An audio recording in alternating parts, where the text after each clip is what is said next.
राजस्थान का एक व्यक्ति होता है जो अपने बेटे के लिए एक दुल्हन तलाश करता है। तो उसकी राजस्थान में उसको कोई अपने बेटे के लिए दुल्हन नहीं मिलती है। तो उसे एक व्यक्ति कहता है कि आप मध्य प्रदेश भोपाल में जाइए, आपको वहाँ पर दुल्हन मिल जाएगी। भोपाल में कुछ ऐसे ही लोग हैं, वह वेबसाइट चलाते हैं और शादियाँ करवाते हैं। फिर वह व्यक्ति अपने बेटे को लेकर भोपाल पहुंच जाता है और भोपाल पहुंचने के बाद कुछ ऐसे ही व्यक्तियों से उसकी मुलाकात होती है और वह उन व्यक्तियों से कहता है कि मुझे अपने बेटे के लिए एक दुल्हन की ज़रूरत है और मैं अपने बेटे की शादी कराना चाहता हूं। मैं काफ़ी दूर से घूमता फिरता हुआ यहाँ पर आया हूँ। वह कहते हैं कि परेशान क्यों होते हो, आपको कुछ खर्च करना पड़ेगा, कम से कम 2 लाख रुपए खर्च करने पड़ेंगे। 5 लाख रुपए जैसी डिमांड होगी वैसी आपको दुल्हन मिल जाएगी। तो फिर वह बूढ़ा व्यक्ति कहता है कि वैसे भी मेरे बेटे की शादी में कितनी अड़चने आ रही हैं, बस आप इसमें कोई दिक्कत की बात नहीं है, आप सिर्फ मेरे बेटे की शादी करवा दो। और फिर जो वह व्यक्ति था वह उस बूढ़े व्यक्ति को 15-16 अलग अलग लड़कियों की फोटो दिखाई। आप इनमें से जो भी लड़की पसंद करेंगे हम आपके बेटे की उस लड़की से शादी करवा देंगे। और जैसे ही वह लड़का वह फोटो देखता है, एक के बाद एक सभी फोटो देखता है और सभी फोटो देखने के बाद उसकी नज़र एक फोटो के ऊपर अटक जाती है। तो उस लड़के का पिता कहता है कि क्या तुम्हें यह लड़की पसंद है? तो वह लड़का कहता है कि हाँ, मुझे यह लड़की पसंद है। वह कहता है कि मुझे तो इसी लड़की से शादी करनी है, आप इससे ही बात करिए, मुझे यह लड़की बहुत ज़्यादा पसंद है। फिर वह सामने वाला व्यक्ति कहता है कि ठीक है, इस लड़की का नाम अनुराधा है और अनुराधा से तुम्हारी शादी हो जाएगी। फिर वह लड़का बोलता है कि हाँ, शादी हो जाएगी। वह कहता है कि हाँ, हो जाएगी। तो वह लड़का उसे कहता है कि अगर मैं इससे शादी करूँगा तो हमें जन्मों जन्मों तक एक साथ ही रहना है, तो मैं आपकी इजाज़त हो तो मैं शादी से कुछ पहले इसे कुछ मिनटों के लिए इससे मिलना चाहता हूँ। फिर बात मुलाकात करने की आती है। तो वह व्यक्ति कहता है कि ठीक है, कोई बात नहीं, मैं आपकी मुलाकात करा दूंगा। तो फिर समय मुलाकात की बात आती है। तो वह समय, जगह और सब निर्धारित करते हैं मुलाकात करवाने के लिए। और आखिरकार वह लड़का और वह लड़की आमने सामने बैठे हुए थे और वहां पर लड़के का पिता भी था और जो लड़की की शादी कराने के लिए जो लोग मध्यस्थता निभा रहे थे वह लोग भी वहीं पर मौजूद थे। और यहाँ बातों का सिलसिला जारी होता है। लड़की ने अपनी ज़िंदगी के कुछ पुराने पन्ने खोलकर दिखाए, फिर लड़के ने भी अपनी ज़िंदगी के कुछ पुराने पल बताए। और इसी बीच में मौका पाते हुए लड़के ने अपनी जेब से हथकड़ी निकाली और हथकड़ी निकालकर उसे कहा कि यू आर अंडर अरेस्ट। वह कहता है कि हम राजस्थान पुलिस के ऑफिसर हैं और हम आपको गिरफ्तार करने के लिए आए हैं। और फिर वहां आसपास खड़े हुए लोग थे और उसके जो साथ थे लड़की के, वह वहां से भागने की कोशिश कर रहे थे। तो उस लड़के के साथ जो बूढ़ा व्यक्ति था उसका पिता, वह उसका पिता नहीं था, वह भी राजस्थान पुलिस का ही एक ऑफिसर था। और फिर आसपास जो पुलिस वाले और छुपे हुए थे वह सभी आकर इन सभी को घेराबंदी कर पकड़ लिया और पकड़ने के बाद इन्हें सीधा राजस्थान में लाया गया। और अगर जिस लड़के के साथ इसकी शादी होने की बात हो रही थी, अगर वह लड़का नहीं था, वह एक पुलिस ऑफिसर था, अगर उसके साथ इसकी शादी होती तो उसकी 25वीं नहीं, यह उसकी इससे पहले वह 25 शादियां कर चुकी थी। आज की कहानी के माध्यम से हम यह जानने की कोशिश करेंगे कि अनुराधा ने यह 25 शादियां, इतनी शादियां क्यों की और क्या इसे मिलता था इन शादियों के बदले।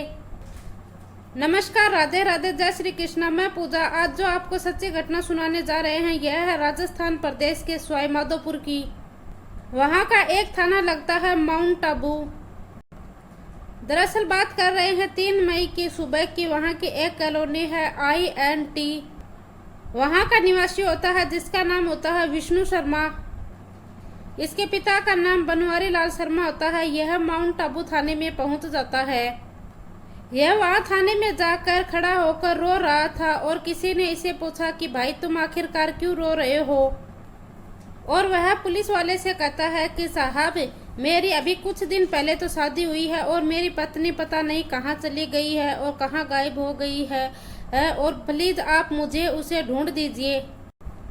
वो कहता है कि साहब उसके लिए ये जगह है, यह शहर, यह सब उसके लिए अनजान है। वह पता नहीं कहाँ भटक रही होगी, किस हाल में होगी। और वह 2 मई की शाम को अचानक से लापता हो गई थी। फिर पुलिस वाले उस व्यक्ति से कहते हैं कि उसने किसी को तो बता कर गई होगी, और उसका कोई घर में होगा, कोई परिवार में होगा, कोई रिश्तेदार होगा, कोई उसका नंबर होगा। तो वह लड़का कहता है कि साहब उसके परिवार में और उसके रिश्तेदार में कोई उसका मुझे कुछ भी नहीं पता है, और वह घर से गायब है। और फिर पुलिस वाले कहते हैं कि आप ऐसा करें कि आप हमें एक तहरीर लिख कर दे दीजिए, हम इस मामले की जांच पड़ताल करते हैं। और वह लड़का जब तहरीर लिखता है, उस तहरीर में इस कदर कहानी लिखता है, और वह लिखता है कि उसका विष्णु शर्मा नाम है और उसकी शादी नहीं हो रही थी, और दुल्हन की तलाश के लिए वह खंडवा मध्य प्रदेश की सुनीता से संपर्क किया, और साथ ही एक खंडेला निवासी पप्पू के संपर्क में आता है। वह पप्पू और सुनीता से कहते हैं कि आप लोग मेरी शादी करवा दीजिए। तो वह कहते हैं कि कोई दिक्कत की बात नहीं है, हम आपकी शादी करवा देंगे। तो वह पप्पू और सुनीता उसे 15 से 20 फोटो दिखाते हैं, और उनमें से वह एक लड़की पसंद कर लेता है। फिर उनमें से एक लड़की उसको पसंद आ जाती है। उसका नाम अनुराधा होता है, बल्कि उस लड़की का नाम असलियत में तो कुछ और ही होता है, हम एक काल्पनिक नाम रख लेते हैं अनुराधा। और वह कहता है कि मुझे इस लड़की से शादी करनी है। जब बात शादी करने की आती है तो 19 अप्रैल 2025 को वह कोर्ट पहुंचते हैं। वहां एक विवाह समिति पत्र होता है और उस पर हस्ताक्षर करते हैं, और वहां पर इस तरह किया गया था कि जैसे कि एक कोर्ट मैरिज हो रही है। लेकिन वह वहां पर कोई कोर्ट में नहीं जाते हैं, बाहर एक वकील के पास ही जाते हैं और वहां से ही सारी प्रक्रियाएं पूरी कर लेते हैं। फिर 19 अप्रैल को यह शादी की पूरी रस्मी रिवाजें हो जाती हैं, और फिर वह 20 अप्रैल को अपनी दुल्हन को लेकर अपने घर, अपने गांव आ जाता है और वह सुहाग रात मनाते हैं, और वह अपनी पत्नी से अपना दुख सुख शेयर करने लगता है, और उसकी पत्नी उससे अपना सुख दुख शेयर करने लग जाते हैं। और ऐसे ही वहां उसके और फिर अगले दिन घर में मुंह दिखाई की रस्म होती है, घर में खुशियों के गीत गाए जाते हैं, रस्मी रिवाजें निभाई जाती हैं। और विष्णु शर्मा की कई दिनों से शादी नहीं हो रही थी, वह उसकी यह ख्वाहिश थी कि वह शादी कर ले, और तो उसकी शादी हो गई, यह ख्वाहिश भी उसकी पूरी हो गई थी, और घर में सभी खुशी मंगल थे। और इस तरह है 21, 22, 23, 24 ऐसे कुछ दिन गुजरते जा रहे थे, और वह घर का कुछ काम नहीं कर रही थी। तो उस लड़के के माता पिता ने कहा कि बेटे कोई दिक्कत की बात नहीं है, एक बार नई नई दुल्हन है, धीरे धीरे सब कुछ करना सीख जाएगी। और उसकी माँ ही अपने पहले की तरह है घर का सारा काम कर रही थी, और उसकी माँ अपने घर का सारा काम करने लग जाती है। और फिर वह दुल्हन घर में अपना अच्छे से ध्यान रखती थी, अपना 2-3 बार दिन में नहाती थी, अपनी साफ सफाई करती थी, अपने कमरे की साफ सफाई करती थी, और नहा धोकर सज संवर कर अपने कमरे में बैठ जाती थी। और ऐसे ही करते करते यह 2 मई 2025 की बात है, शाम का समय था। जब ये लड़का विष्णु शर्मा घर पर पहुंचता है तो उसे पता चलता है कि जो उसकी दुल्हन है वह घर पर ही नहीं है। तो वह उसे ढूंढने की तलाश करने की कोशिश करता है, तो उस लड़की के पास कोई अपना फोन नहीं था। तो वह लड़का देखता है कि आज सुबह जब वह घर से निकला था तो उसका फोन घर पर ही था, वह उसका फोन नहीं मिल रहा था उसे। फिर वह दूसरे नंबर से अपने फोन पर फोन करता है, तो वह फोन उसकी दुल्हन उठाती है। वह उसे कहता है कि मैं तुम्हें सुबह से ढूंढ रहा हूँ, कल शाम से ढूंढ रहा हूँ, जब से तुम घर से गायब हुए मैं तब से तुम्हें ढूंढा जा रहा हूँ, कहाँ नहीं ढूंढा है। तो उसकी दुल्हन कहती है कि मैं घर से भाग गई हूँ, मैं अब वापस नहीं आऊंगी, तुम मुझे मत ढूंढो। उस लड़के ने उसे कहा कि तुम मजाक कर रही हो। वह लड़की बोलती है, अनुराधा कहती है कि नहीं, मैं कोई मजाक नहीं कर रही हूँ, अगर तुम्हें दुल्हन चाहिए तो तुम किसी और को ढूंढना, इस सेज पर और इस बेड पर किसी और को सुलाना, और तुम कोई और शादी कर लेना। वह यह सब बातें कर रही थी, तो उसको लगा विष्णु शर्मा को कि यह सब मजाक कर रही है, यह सुबह तक घर पर आ जाएगी। जब वह सुबह उठा तो उठने के बाद भी वह कुछ समय तक इंतजार किया, तब तक भी वह उसकी दुल्हन वापस नहीं आई थी। और फिर घर में कुछ सामान की तलाश की जाती है, तो घर से 30,000 रुपए गायब थे, और कुछ ज्वेलरी जैसे कि मंगलसूत्र, पाजेब, अंगूठी, ऐसी ही 4-5 चीजें कीमती थी। इसकी कीमत लगभग 1 से 1.25 लाख रुपए बताई जाती है। और एक मोबाइल था विष्णु का, वह भी गायब था, और 30,000 की नकदी गायब थी। और फिर यह सब कहानी जाकर थाने में सुनाई जाती है, तो थाने में एफआईआर दर्ज कर ली जाती है। फिर एक टीम गठित की जाती है और टीम में एएसआई मिठे लाल, रामजी लाल, जितेंद्र और एक महिला कांस्टेबल दीपिका, इनकी एक टीम तैयार की जाती है। अब माउंट आबू पुलिस इन्हें कहती है कि तुम्हें इसे अनुराधा को ढूंढना है, ढूंढ कर निकालना है।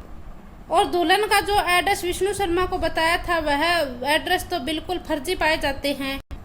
फिर पुलिस वाले सोचते हैं कि यह लड़की ऐसे तो नहीं मिलेगी, इसकी सब कुछ पहले से प्लानिंग है। और फिर इनकी जांच पड़ताल शुरू हो जाती है। उस पुलिस वालों ने दिमाग लगाया कि यह ऐसे तो नहीं मिलेगी। फिर उन पुलिस वालों में से एक कांस्टेबल तो बेटा बन जाता है और एक पुलिस वाला बाप बन जाता है। इसमें बाप बेटे की भूमिका निभाई जाती है और यह अपनी शादी की गुहार लगाने लगते हैं। और वह कुछ ऐसे ही प्लानिंग करते हैं जैसे कि विष्णु ने अपनी शादी के लिए दुल्हन ढूंढी थी, और वैसे ही वह कांस्टेबल भी अपनी शादी के लिए दुल्हन ढूंढ रहा है। और साथ ही जो कांस्टेबल होता है वह भी पिता का रोल अदा करता है और वह आसपास लोगों से पूछते हैं। और फिर यह राजस्थान के कई इलाकों के आसपास घूमते घूमते यह इधर से उधर करते करते यह आखिरकार मध्य प्रदेश के भोपाल में पहुंच जाते हैं। और उनकी भोपाल में ऐसे लोगों से मुलाकात होती है जिससे यह इस तरह की शादी करवाते हैं। और वह कहते हैं कि हमें अपने बेटे की शादी करवानी है, और वह कोशिश करते हैं। तो आखिरकार वह उसी ग्रुप के पास पहुंच जाते हैं जिस ग्रुप ने विष्णु शर्मा की शादी करवाई थी, जो ऑनलाइन वेबसाइट चलाया करते थे और लोगों की शादियां करवाया करते थे। और उस दूल्हे को वही दुल्हन पसंद करनी थी जो लुटेरी दुल्हन के नाम से जानी गई थी, जिसे अनुराधा था। उस लड़की के बारे में बताया जाता है कि जब यह लड़की विष्णु को छोड़कर निकली थी, उसके बाद जाते ही उसने एक और शादी कर ली थी छोलागंज। वहां का रहने वाला एक व्यक्ति होता है जिसका नाम गब्बर होता है। और पुलिस ने वहां पर रेड डाली और रेड डालने के बाद उस लड़की को गिरफ्तार करते हैं। और जिस लड़के के साथ यह रुकी थी वह भी उसका पति ही था, और उस लड़के को इसके बारे में कुछ जानकारी नहीं थी। वह लड़का पुलिस वालों से कहता है कि साहब, मैंने तो पैसे खर्च किए हैं, आप मेरे पैसे तो दिला दो। लेकिन दुल्हन वह पैसे लेकर चली गई थी। जो सामान था वह सामान यहीं पर बच गया था। दुल्हन निकल नहीं पाई थी यहाँ, क्योंकि शादी 6-7 दिन पहले ही हुई थी। और पुलिस ने फिर इस लड़की को, अनुराधा को, यहाँ से गिरफ्तार कर सीधा माउंट आबू में ले आए थे, इसे थाने में। वहां पर उस लड़की को लाते हैं और पूछताछ करते हैं। पूछताछ में पता चलता है कि इस लड़के का नाम अनुराधा पासवान है, नवा अड्डा बाजार की रहने वाली होती है। और इसकी शादी होती है साल 2018 में विशाल पासवान, रुद्रपुर थाना, कोहलू और जिला महाराजगंज, उत्तर प्रदेश में। और इन दोनों की शादी इसलिए होती है कि विशाल पासवान और अनुराधा पासवान यह आपस में रिश्तेदार होते हैं। और यह दोनों शादी करते हैं, तो इन दोनों की शादी को लेकर परिवार वाले खुश नहीं थे।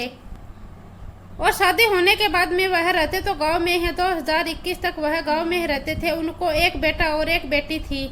और 2021 में वह यहाँ से जगह छोड़कर शहर में खाने कमाने के लिए निकल जाते हैं। और यह पहुँच जाते हैं मध्य प्रदेश के भोपाल में।